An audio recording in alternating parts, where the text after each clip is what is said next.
All right, welcome to the Professor of Perseverance podcast. I'm Dr. James Purdue, the Professor of Perseverance himself. And man, do we have a topic to talk about today. I mean, not to say other things we talked about with cancer, spinal cord injury, heart failure, relationships, not to say those are not important, but here, this is a topic that you hear rare about, even though it's happening. But rarely you get to discuss something like this. And actually, this is probably my second time talking to someone who's been held like this. And so let me go and put up his book. We'll go and get started. His name is Arjan Erkel, and it's a true story, Held Hostage. One man's story of triumph and trials and triumph after being taken in Dagestan. So welcome to the show, Arjan. Yeah, James, thank you very much for having you in your show, all the way from the Netherlands. From the Netherlands, again, what we say across the pond, huh? Yeah, true. All right. Well, Arjan, I'm glad you're here to share the story. I interviewed a man, it was last year, Captain Charlie Plum from an American here, and he got shot down in the Vietnam War. His plane did, and he was a prisoner of war for nearly 6 years. Wow. And so we got his perception of how things and how he was able to survive and how he was able to keep his mind and everything. And so even though you're nearly 2 years, it's not 6 years, I bet it felt more like 10 and 20 years on some days. And so you're going to have an amazing story on how you were able to live through this, survive through this. And we would like to share the story. Yeah. No, 2 years is already an awful long time, so I can't imagine how people survive after 6 years. So yeah, he was able to, and I told him a part of a letter I got from a man that I met. His name was Fred Weber, and he was in World War II, which was a big one for us over in this area, and of course, big one for everybody. That's why it's World War II. And Yeah. he was talking about how he was thankful that his mind didn't get infested by all the bad stuff that he saw and witnessed and was involved in. And so he's glad he didn't get that infestation in his mind. And so Captain Charlie Plum talked about living in his 8-inch cell compared to his 8-foot cell. And so he was talking about that as well. So, Yeah. all right, Arjan, if you can go ahead and, let's go and get started. How did everything come about? How did you get to the country you're at? How did things go, man? Yeah, I will tell you all, James, and interrupt me if you want. Ask me any question. Yeah, I was working for Doctors Without Borders. I started as a anthropologist working in Uganda, trying to find out what needs were covered by Doctors Without Borders and what other needs refugees from war-torn countries needed. And then I went to work in Sierra Leone, in Tajikistan, Uzbekistan, countries I never heard of, but they were really awesome to be there. As an anthropologist, I like other cultures. I like to meet people. And then after my studies, they asked me to become the director of Doctors Without Borders in Russia. No, it's the biggest country of the world, so it was an amazing step for me. And I also met a Russian girl who became my fiancée officially. So everything fitted. And then I went to Chechnya and Dagestan, which is in the southern part in the Caucasus. And there was already since 1994 a war between the Chechen rebels, Islamic rebels who want to have their own free Islamic state. And of course, the Russian government doesn't allow that because, they just want to have their own rules and their own values. But it was really a big fight. 100,000 people out of 1 million people died, which is 10%, and 300,000 people were displaced because of the violence. And if you're working there as a humanitarian aid worker, you know that you can be part of the conflict. There can be a bomb being dropped on your compound or maybe on the way. When shooting starts, you can be hurt. But in that area, there were also lots of kidnappings going on. Like Colombia, Chechnya, those countries are really famous for kidnappings. And on the 12th of August. And this is something you're already aware of or warned about. You have all this knowledge before going in, so you're not surprised if it does happen. There's a possibility. Yeah, true. We are briefed very well. I spoke Russian. I knew the culture, so we are prepared. But yeah, can you ever be prepared enough? We're not an army. We don't have guns. We don't have armored vehicles. So on the 12th of August, I just had dinner at my family-in-law, and my driver in his Ford Transit bus was waiting outside. We had the rules to be home before dark, and then yeah, I stepped in the car. We drove off, and our car was blocked by another car, and suddenly three guys with guns in their hand, yeah, came on walking towards our car, and I was in shock. Like, what's happening? Why am I going to be kidnapped? Because I knew for sure they're going after me. So I stepped out of the car, raised my hands, and yeah, I surrendered. But they later told me they thought I was running away. So they beat me up completely for 2 minutes with baseball bats, with guns. I almost fainted, but I was struggling to stay alive, of course. But I was also worried to fight too much because, yeah, if I fight too much, they might shoot me. Now And you were then, in the car with someone no, I was driving you, laying. I walked but out of the car yeah, towards but them. I'm saying you said you knew they were coming after you. That wasn't the driver. It wasn't Yeah, anyone else in the car. You said you knew it was you.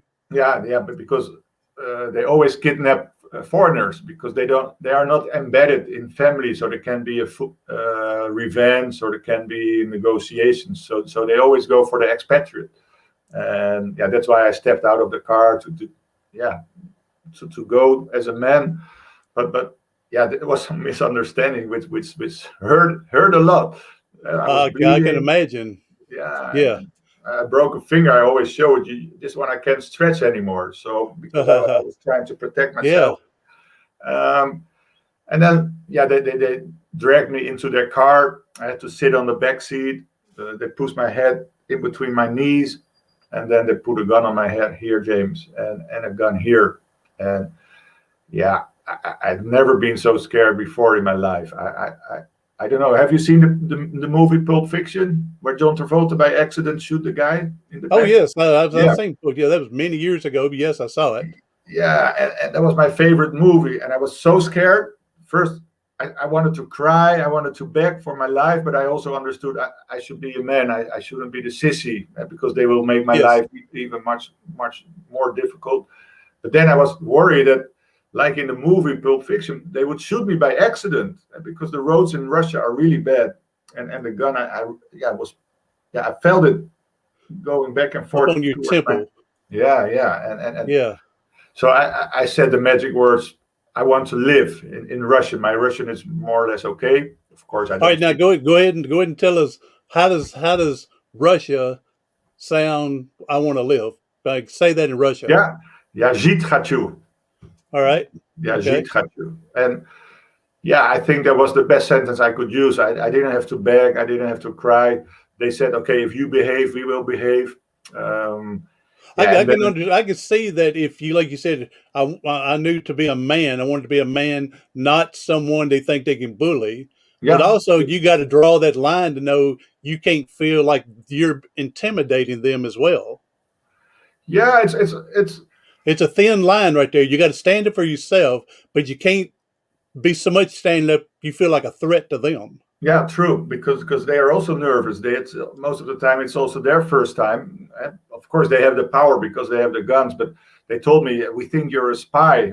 We think you're armed. But yeah, of course, when you're a humanitarian worker, you don't have a gun. But yeah, that's perception. If they don't believe me, they think I'm really their enemy. But slowly in the car, yeah, I was calm. They were becoming more and more calm. Of course, I was breathing deeply. I was thinking about all the, yeah, the expectations of being tortured, of maybe they will cut off my ears, cut off my fingers, because that happened really in Chechnya. People were beheaded, and sometimes you end up with your head on a stick in the center of the city. And of course, I wanted to live. I wanted to see my family again. I felt so bad about myself. It's not something to be proud of, to be kidnapped, of course. So I had to, in this first moments, I had to be sure that I wasn't an enemy for myself. And like you said, I can't have too small. I couldn't make myself too small. I shouldn't make myself too big. But yeah, to find the thin line of conversation. For example, also one of the guys, he put a little cloth, or how you call this, like a old towel on my head, and I thought, yeah, that's a nice gesture. It's already the sign of a human being. But he said, no, otherwise the car will be dirty. So yeah, He had other motives, not to dirty up the car. yeah, not the good motives. And yeah, luckily we stepped out of the car. One hour later, they tied me up. They put their guns on my knees. They said, if you try to to run away, we will shoot you. And of course, the power is with the guys with the guns. Exactly. Yeah, so I think it's also you don't have to be so smart to listen to the guys. And yeah, they Well, said, if you want you want to live, I want to survive, and yeah, so now you've got to play the game to yeah, be true. able to survive as long as possible. So Yeah, that's exactly what you said. you got to go to their demands. Yeah, yeah, you end up in a game exactly. Not in the beginning, it felt like a game, but maybe after 2 3 days, it's exactly what you said. You're in a game, you don't know the rules. Of course, you have a sort of understanding, like you said, it's human beings trying to intimidate each other, but also trying to find a connection. Uh, Sometimes you win a little score, sometimes someone else. They give the advantage of winning.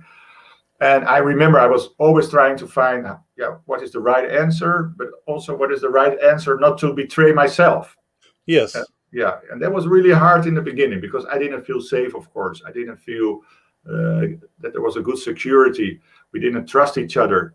They didn't Did trust you me. did you ever have to say or perform something that you knew that's not in your morals? That I mean, I'm not saying any abuse or everything. I'm just saying you go. I know this is not right, but I have to do it to survive. Yeah, Or did you go? No, man, that's not me. I'm not doing that.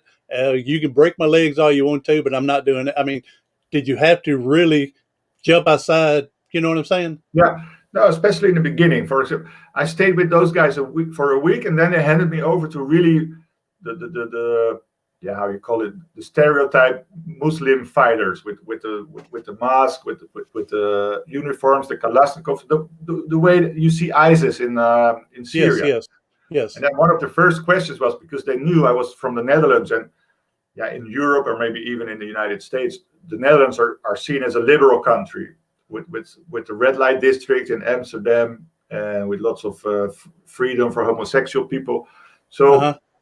after we met, they said, yeah, we are radical Muslims. We don't like the West because their culture is weak. All the men are homosexuals, or the women are prostitutes. And then I'm sitting there. Okay, what am I going to say? So I said, no, it's not so bad. Of course, in your culture, you also have homosexuals, but they don't show up. And then they asked me, do you have homosexual friends? And that was an example. Okay, what is Yes. the answer they want What's to the know? right answer? Yeah, and I was thinking, and one of my friends, he's a homosexual guy, and I betrayed him, and I betrayed myself, and I felt so bad about it. And luckily, their next question was, "We want you to become a Muslim as well." And then I said, "No, I'm never ever going to change my religion. I was raised as a Christian." I said, "No, it's not something you can do." Um, and actually they appreciated that very much because they were fighting for their religion, and then they found me who under pressure also didn't want to give up his religion. That really, yeah, I made a touchdown there. So you made a stance for your religion, and Yeah, that's what we're taught as Christians. Hey, we're talking with Arjan Erkel, the author of book of the true story of held hostage. So go ahead and get you a copy of it. This is going to be a strong book. So I've already told him I'm getting me a copy uh, of this myself. I haven't read it yet. So I'm one of them. I got to have it physically in my hand. I can't read it off the computers. So I got to have it physically in my hand. So yeah, yeah, all right, but Arjan. So now you're having to, yeah, like I said, you're learning now part of the game. Again, you don't know all the rules, but you know that you're allowed to. I don't know if you're allowed, but you're able to stand up for yourself when in not switching religion, not mhm. conforming over what they wanted. So you're I don't want to say getting braver, but again, you're standing up for yourself, but again, you can't be intimidated or feel that you're um, a temptation to them. Yeah. Yeah. Like in the beginning, I think you put it the right way. You're trying to find the equilibrium, how you call it, the balance. For example, the first, Equilibrium, yes. yeah, like when I entered their place, they said, "Yeah, you smell bad," because yeah, for a week I didn't take a shower, I didn't brush my teeth, I had to clean my teeth with my nails. I smelled everything. So I was lucky to that they gave me a bucket full of water. But then I also wanted to brush my teeth, for example. But then, yeah, if I'm going to ask for a toothbrush, they might beat me up and say, "Hey, you don't need toothpaste anymore." Or if I don't ask and I sit there for 4, 5, 6 months, I will also lose my teeth.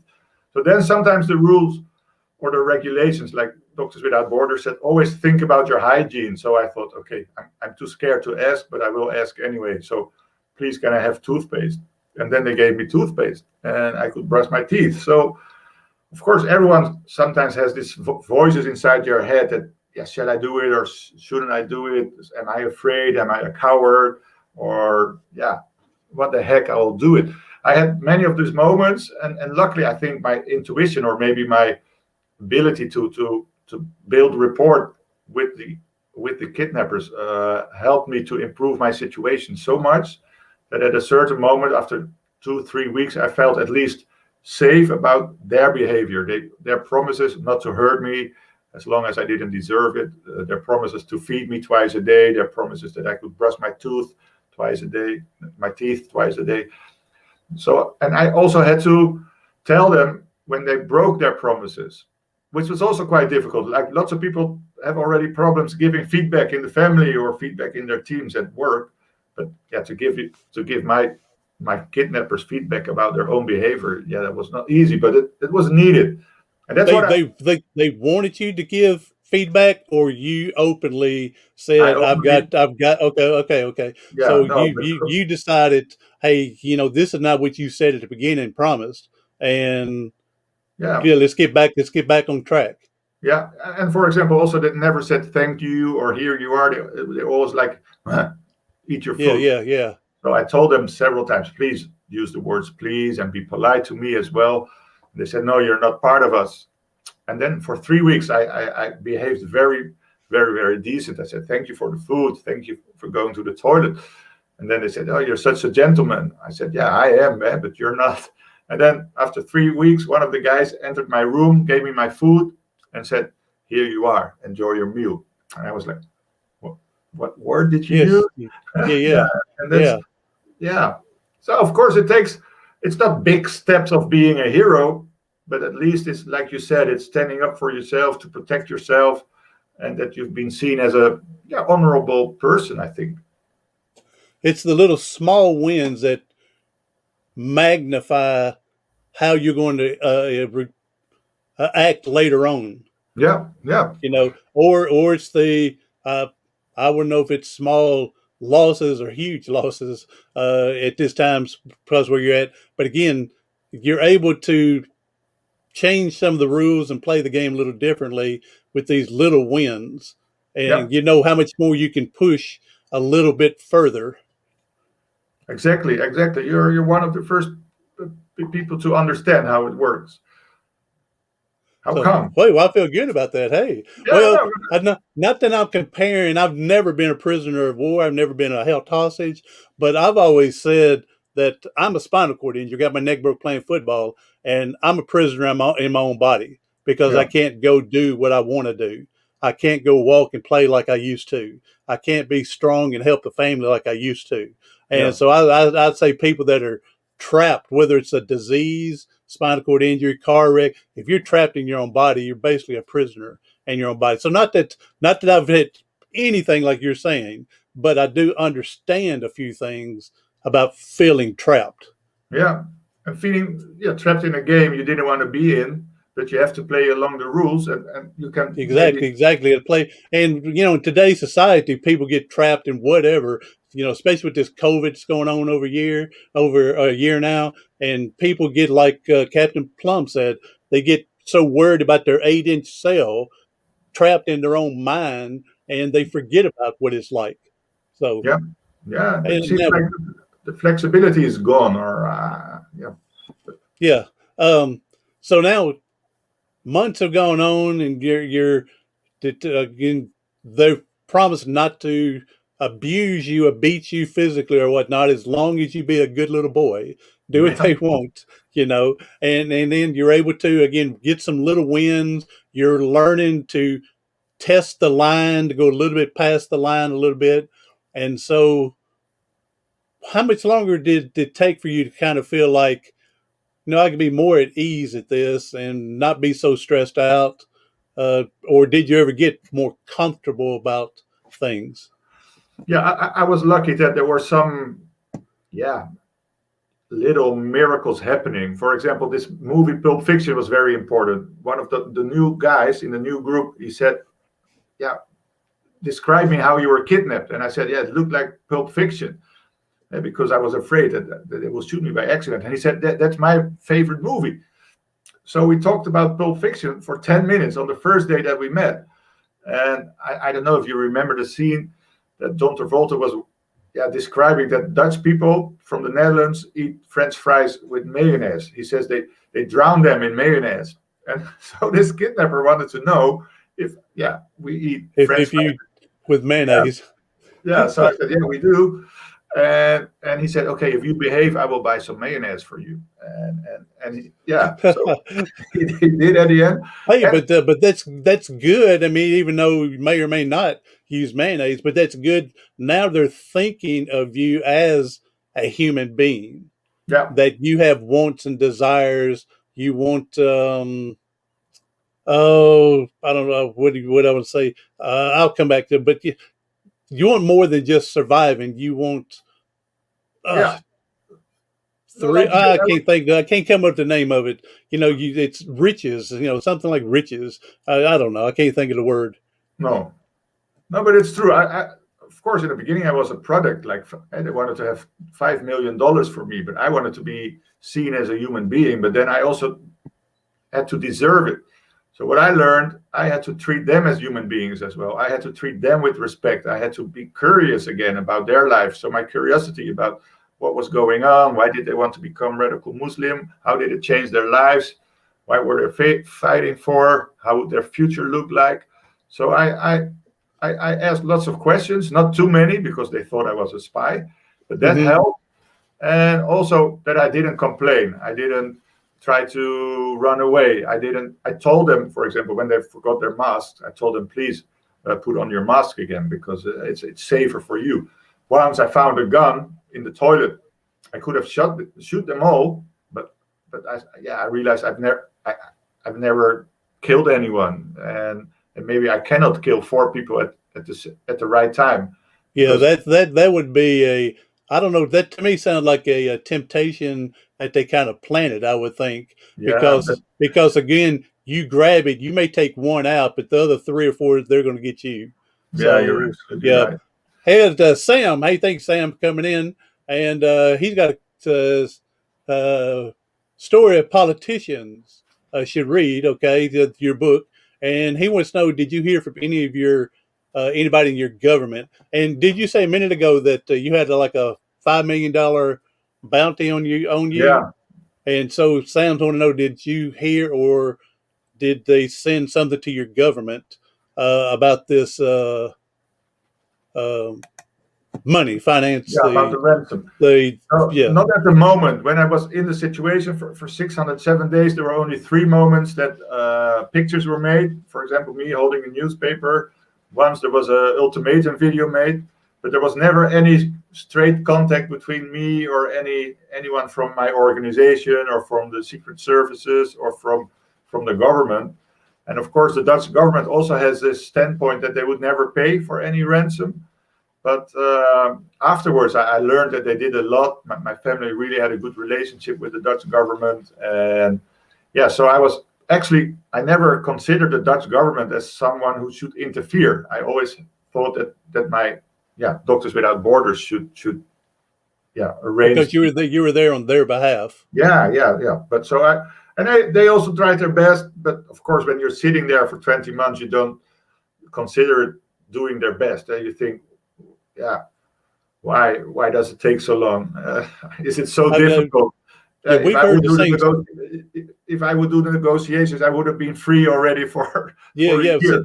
Yeah, You see, that's what I've said here in America is that we have the same policy. Supposedly we don't negotiate with terrorists. So, but I wonder if it's our politicians' family, how fast are they negotiating, not telling us because we're just regular people. We don't negotiate. But yeah. if it's their family, I wonder, do they change? And we will never know. So No, we we will will never never know. know that. But it's also better not to know sometimes, because if kidnappers know that governments pay, they will kidnap more and more people. Exactly, exactly. But I think, yeah, the rumor when I was kidnapped, they said, yeah, we heard that a year ago, also $12 million were paid for some guy working for a humanitarian organization. So I told them no, no, he was released for free, but of course they didn't want to believe it. And yeah, from my side, of course, I'm happy that at the end they paid for me. And there was a big discussion who paid, because, of course, the Doctors Without Borders didn't want to be seen as someone who pays, but also the Dutch government didn't want to Yes. be seen. So there was a big lawsuit, and then the judge said 50% was paid by the government and 50% was paid by Doctors Without Borders. So at least they did their best. But you're absolutely right. If someone is kidnapped, the family wants to do everything to get his son or his daughter back. Or maybe politicians have better rules, but they shouldn't have it. Everyone They is equal. shouldn't. Yeah, Exactly. There was and the one book. case. There was one case here in America where some family, someone that got kidnapped, and the government, of course, stepped in and said, "No, we don't negotiate. We don't do anything." The family was going to try to raise the money to pay them, and our government stepped in and told them that if you did, that we could prosecute you, Yeah, and they wouldn't even let them do that as well. And it's understandable, again, like you said, if we're out paying it, then more and more and more and more people are going to get kidnapped for the ransom. So it yeah. is understandable. I do understand that. Yes. So But all right, yeah, James, go I ahead. can tell you, when you're kidnapped, you don't care about being the first case that money is being paid. I wanted to go home. I'm honest about it, and I said, yeah, please pay and let me out of here. I was not a hero who said, yeah, shoot me or cut my throat and I will die for the good cause of not paying. Oh Of yeah, course we I want to want get to. home.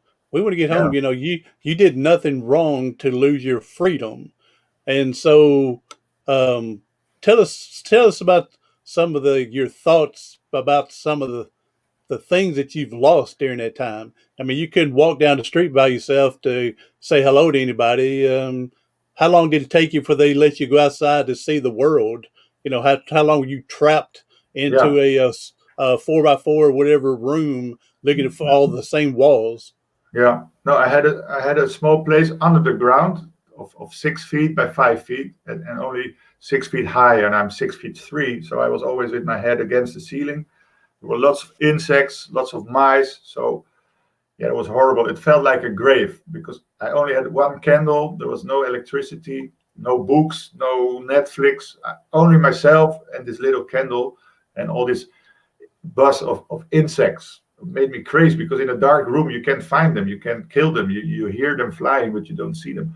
Um, but slowly, after 8 weeks, so after I found this gun and gave it back to them, they said, okay, well, they came in the middle of the night.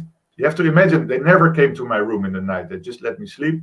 But then they came in very nervous and they said, you were going to take you out for fresh air. You deserved it because you behaved properly. You're a nice guy. We don't trust you 100%, but you can go outside. But I was so worried, so scared. I thought they're going to shoot me because Yeah, that would have been yeah, my thought. Is they didn't want to have and a bloody mess in this little cave for the next person. yeah, They yeah. wanted that would have been exactly my same thought. And I was really, I don't know if you know that if you're afraid and you start sweating, it smells really, really different, and it smelled bad. I put my armpits like this so that they wouldn't smell me. I had my knees were really like after being almost, being knocked out. So this I don't know how you call it in English. They were shaking, and they said, "Come on, we're not going to kill you. We could have killed you already. Just follow us." And from that moment at night, they took me out for 30 minutes. So that was a good thing. And otherwise, I could never go out. The only thing to go out for was to do number two at the toilet, because the toilet was outside. They gave me a bottle of lemonade, empty lemonade bottle to pee in. So only twice a day to brush my teeth, and once a week to have a bucket full of water and to wash my underwear, because I had only one boxer short, one t-shirt. For 607 days I wore the same clothes, but once a week I could wash them with my hands. So it was always the same room. It's like repetition. I was counting, because it was made of wooden poles. I was of course counting the poles. I was trying to find the weak places, but I also cleaned my place. I killed all the insects. I asked the guys for a new ceiling so there wouldn't fall anything down on my bed. So I really made it my home. I started calling it home as well, because, like you said, the rules is you're in a new place, so you have to make the best out of that place as well. You can be very negative. I was negative, James. I was crying a lot in the beginning. Every now and then I lost my patience, of course. I became indifferent. Sometimes I thought maybe it's better to commit suicide or to attack them so they will kill me. But luckily, my positivity, but also my intelligence. Well, your instinct of survival kicks in. You want to live, like you said earlier, you want to survive. Now, what you're getting into now, you're talking about, reminds me of the book I read with Viktor Frankl, with A Man's Search for Meaning, when he was in the Holocaust and how he got caught. And he talked about how a lot of people lost their mind, commit suicide, everything else from this. And he talked about how he was able to maintain his thoughts, maintain his sanity, and it was thinking about his wife, thinking about his children, and of course not knowing what's happened to him, thinking about what's called the good old days, thinking about his research he was doing in science, things like that. Looking forward to is how he kept his sanity in there. So knowing you've had to feel depressed and stuff, not seeing your family, not seeing fiance, not doing things. So how did you maintain, again, your positivity, again, cleaning your room and straightening it out and getting rid of the bugs, make the best? That had to have been a great start. You go, hey, but we can manage here. Now let's manage here. True. No, but it's also like sporting. I thought maybe this is the time to have a six-pack. So I did lots of push-ups and pull-ups, and I thought, finally my girlfriend is going to have the Hercules, and that's right. Even the guys told me, you should be happy that you're kidnapped because you look much more athletic than the moment you came in. And it's true. I said, I can go to the gym. And they said, but you would stop after 3 or 4 weeks and you would drink your beer and eat your chips. And this was the first time that I really, that I didn't have anything else to do. But it's also the imagination. I didn't read the book of Viktor Frankl, but people told me about it. But it's true. You have your imagination. You have your inner freedom. You have the power of putting yourself in a different place. The power of imagination, or maybe it's called different. But this is the one thing they can't take away from you. No, if you don't allow it to be taken away, so you can keep your mind, keep your positivity, keep your imagination, thinking about what could come in the future. So yes, this is the one thing you can control that they can't control. Definitely.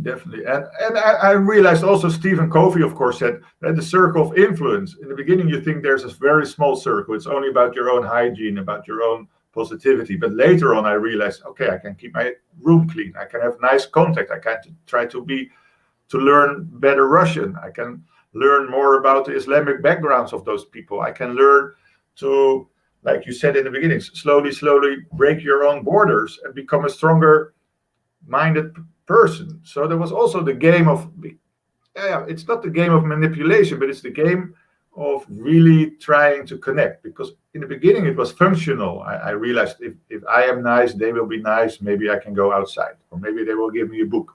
But after some time, with a couple of the guys, not with all of them, it was really a bond starting to create.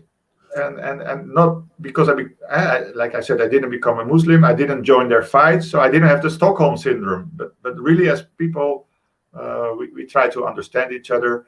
I had to box with them. It was really scary. Also, a fighting with bare knuckle fight with one of the kidnappers. And in the beginning, I didn't want to fight. I find all kind of excuses. I said, yeah, I'm the boss from Rotterdam. It's a harbor town, which are always a bit difficult. And I knocked out 250 people, and I was a bit bigger than they were. So they were also a bit like, okay, maybe he's really a good boxer. But then they said, yeah, but of course we're going to win. I said, no, when I win, I have to take over your position. But of course I was afraid, but I tried to hide it. And then we were Yes. fighting, and yeah, I just waited a bit, and I tried to get away from it. But then one of the guys, he hit me really, really hard. And then I became so angry, and I lost all my fighting skills. I was just the Dutch windmill with Oh, yes, yes. and but I hit him as well, and he said, "Yeah, okay, you've shown that you can box. Please go back to your room." And the nice thing was, he came. I was there. I think, yeah, you've been a sportsman. You can imagine that you're proud of yourself, and all your adrenaline is gone, and you're tired, but you're breathing heavily, but you won. And then he came in and he said, "Yeah, I'll show you something." He put away his mask, and he also had a black eye, and that was really cool that he showed me that he was also hit. And yeah, that was a good feeling. Sometimes you can't run away from gaining No, no. respect. There's times that again, you got to play their game. Yeah, They've insisted you got to box, and now if you don't, what's the repercussions or not? Because you're looking like a sissy again yeah, to them. So and now you feel you've like got to one. say, yeah, and you feel exactly. You're trying to save your life, but again, you can't do to the point where they're bullying and pushing around because they Yeah, know they can do it forever. Again, we're talking with Arjan Erkel, and again, held hostage for 20 months. So go ahead and get his book. I'm going to get me a copy of it. So be a nice read. So, all right, Arjan, I want to get back to this one point that you made that they said that you ought to feel lucky that we kidnapped you because now you're in the best shape you've ever been. If we wouldn't have put you in this position, you'd just be drinking beer and doing whatever you want to, and you wouldn't look as good as you do today. So yeah. go ahead and thank us, Arjan, for doing this for you. I thought like, when you said that, I was going, wow, just to be thinking, yes, thank you for For making me putting a prisoner, a hostage, kidnapping. Thank you for that. Yes. Yeah, but I don't know about your situation, of course, but some people say, are you grateful for your ordeal?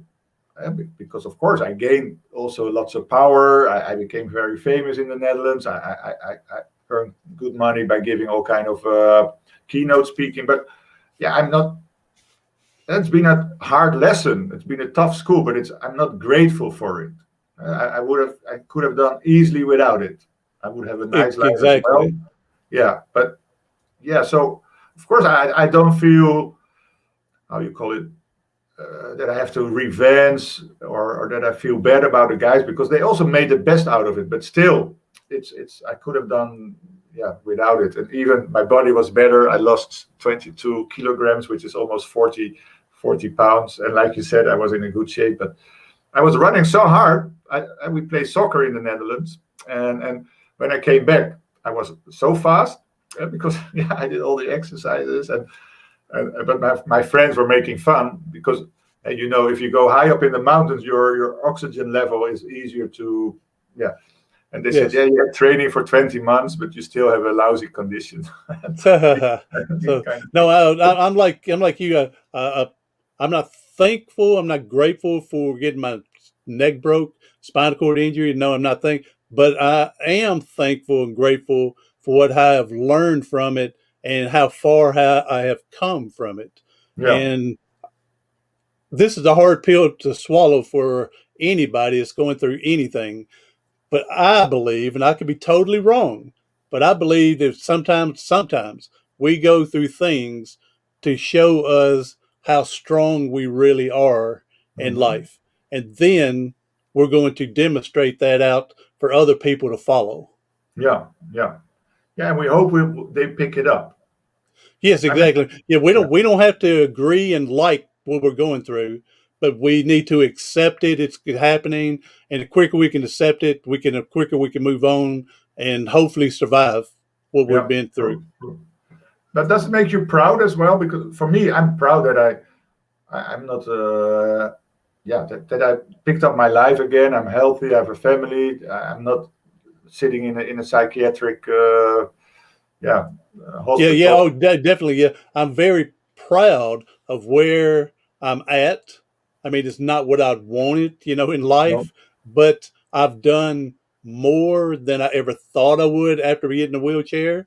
And so Yeah. I'm sure your survival of this hostage going on, you may have done more than you ever thought you would do if you wouldn't have gone through it. I mean, you Yeah. True. had your mind a certain way to do in life. Now you're able to do that and go extra in life to help other people.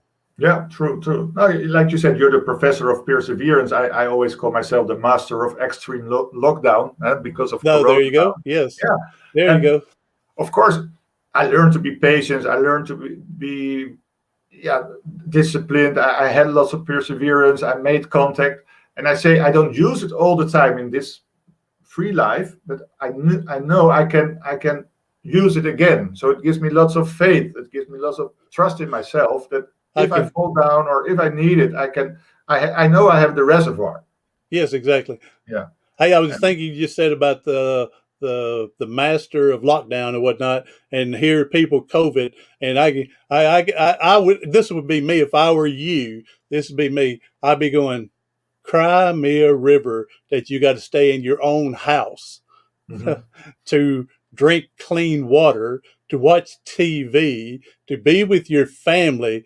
Cry me a river. Yeah, That's yeah, what I would be saying. I would be smart about it. So, yeah. But it's like and I also had difficult times. And now it's a quite an easy story, of course, when you look back at it. But the days were so slow, of course. And when I felt bad, the next day could be like my freedom, but it could also be my death. Of course, there were ultimatum videos made, but still, I looked for the positive things. Of course, sometimes for weeks I was sad and I could cry because someone said something friendly, or when they brought ice cream, I could think, wow, how can those guys be so friendly? And of course, that's also not normal to think about those guys like that. But but still, I saw opportunities and I was curious about what can I learn here. And even now, like you said, with COVID here, we can still even with the clean water and the Netflix, we can find new things. You can take books, you can take films, you can study something new, you can improve your relationship with your wife or with your husband or with your children. So it's and the box we are living in. We didn't empty the box with all the opportunities within the box, and somehow people always look for the opportunities outside the box. And yeah, now we have to look a bit more within the borders and try to make the best out of that. And there's lots of things to do within the borders also. within the borders, especially with the information at the tip of our fingertips on the computer and stuff, to be able to find and get on the internet and do like that. So we Yeah. have plenty of opportunity. Now, I have two questions here. Um, when you finally realize the ransom was paid and get ready to have freedom, go home, okay, what was all that like? And then the other thing is, please tell me your fiance stayed strong and waited for you, and I mean, if you got another woman, new wife, I mean, a different woman, hey, that's awesome as well. But I just would like to hear that she was able to stay strong and wait. But I'm not judging her if she didn't. No, no, no. I'll keep you in tension now. Um, No, so I didn't know I was going to be released. For me, it was very scary because they said we have to hand you over to a new group, and I was put in a trunk of a car, and then yeah, for hours we drove in the mountains. I was sick. I had to go to the toilet, and then they got me out, and I saw guys without the mask, and I was yeah worried that yeah they could kill me because I've seen their faces, and then they said no, welcome home. I mean, what do you mean? Do I have to stay here much longer? They said, no, we had a military operation. We handed out the ransom. You're free now. But I didn't believe them. I thought they were joking. But then they, Oh, okay, okay. So when they said they were handing you off, yeah, they, without telling you, were handing you off freedom. yeah. But they also didn't know. Oh, okay. They didn't know Yeah. as well. Okay, okay. Yeah. But then the guy came with the Dutch ambassador on the line, and or the Dutch diplomat, and he said, "Yeah, we're going to send the plane," and that yeah made me so happy. Of course, I wasn't screaming like "Wow, I'm free" and dancing, but I was just yeah, it was unbelievable. I Something made it. I unexpected. survived. Yeah, Yeah, I can see it wouldn't be a. It would just be a very all of a sudden. I can see a load just fall off your shoulders, going, wow, yeah, "I more like that. And survived." wow, Yeah, I yeah. took a shower for hours. That's what I still remember. The guys, the intermediaries, brought a big pie, so I was eating pie, and then we were flying back to Moscow, which was also amazing. In in Moscow, I called my parents, my mother, and my girlfriend, and during my kidnap, she became more and more like an angel. She became the most beautiful woman. And of course, I wanted to marry her. And sometimes I asked the kidnappers, do you know how Dagestani girls behave when their partners are kidnapped? They said, if it's a good woman, she will wait for you. And she waited for me. We are married now, James. We have three Good. children. She came, There.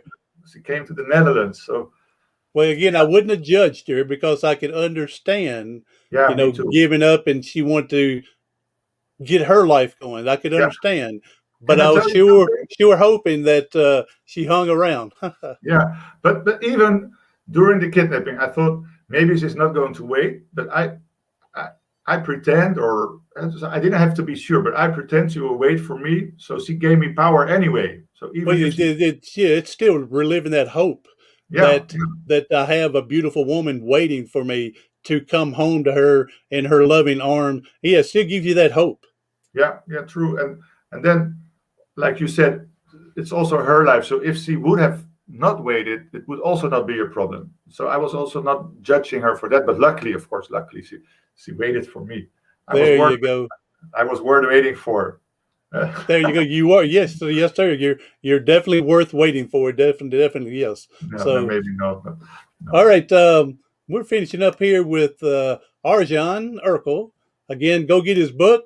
Look for him. It's true story, Held Hostage. So one man's story of trials and triumph after being taken in Dagestan. So, man, thank you for being here. Hey, yeah, this is an incredible story. Not to say all the other stories I've put on are not incredible, but this is a rarity. Like I said, I talked with Captain Charlie Plum, prisoner of war, here a hostage and ransom and stuff. Just, just a little different than what we normally get. And man, I'm glad you and our paths have crossed to meet each other. You fired me up, man. You got me going, thinking of it. I can get through another day. So, Okay. Cool. Yeah, so but you're a hero, man. Yeah. well, no, I wouldn't say that. I'm a hero in my own mind. So, Hmm. so I'll motivate myself. So I'm But there. can I ask you a question as well? Yes, go ahead. Yes. Because for example, when I was sad and crying, I was singing in my mind.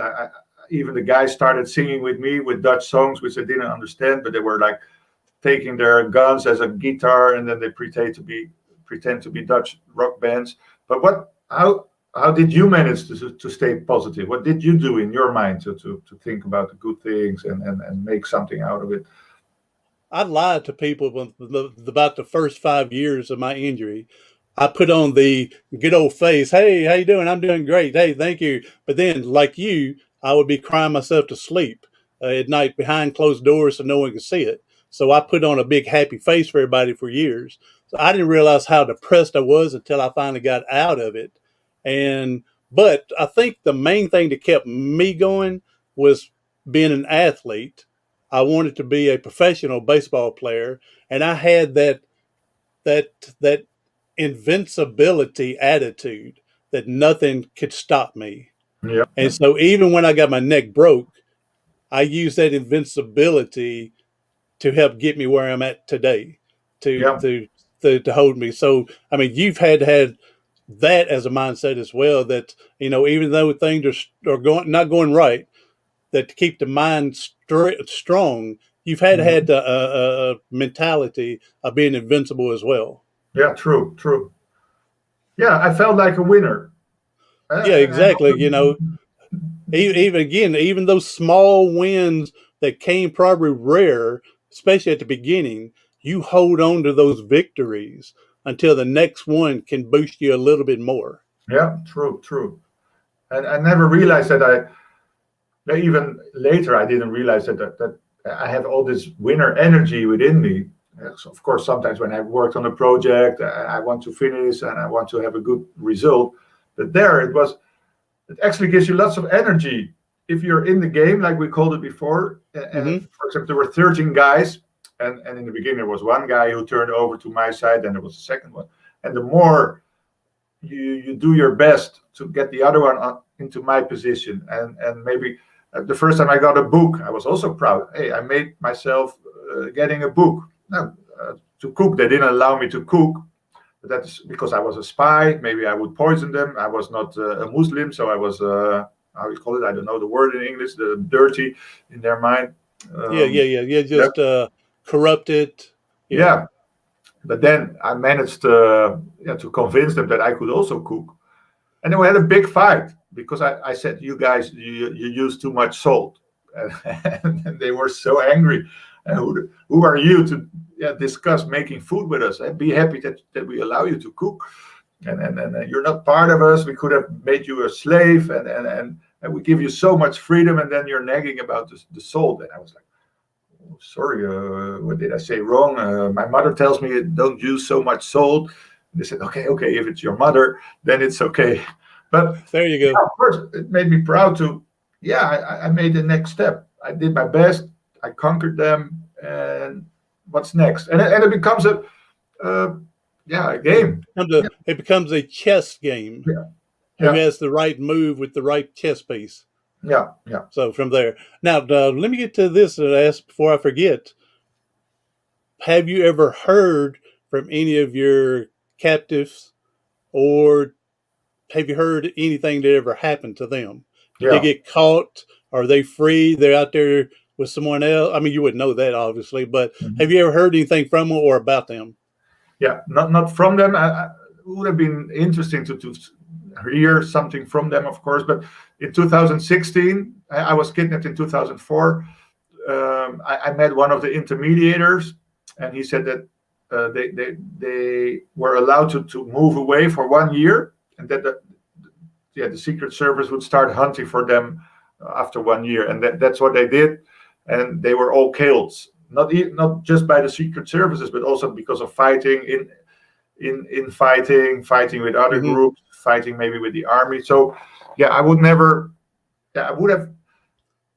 I think I would have been very interested to meet their leader. I gave them nicknames. His name was General, and actually he helped me a lot to make my life easier there. But yeah, he's not there anymore. So it's also not a pity, but it's not.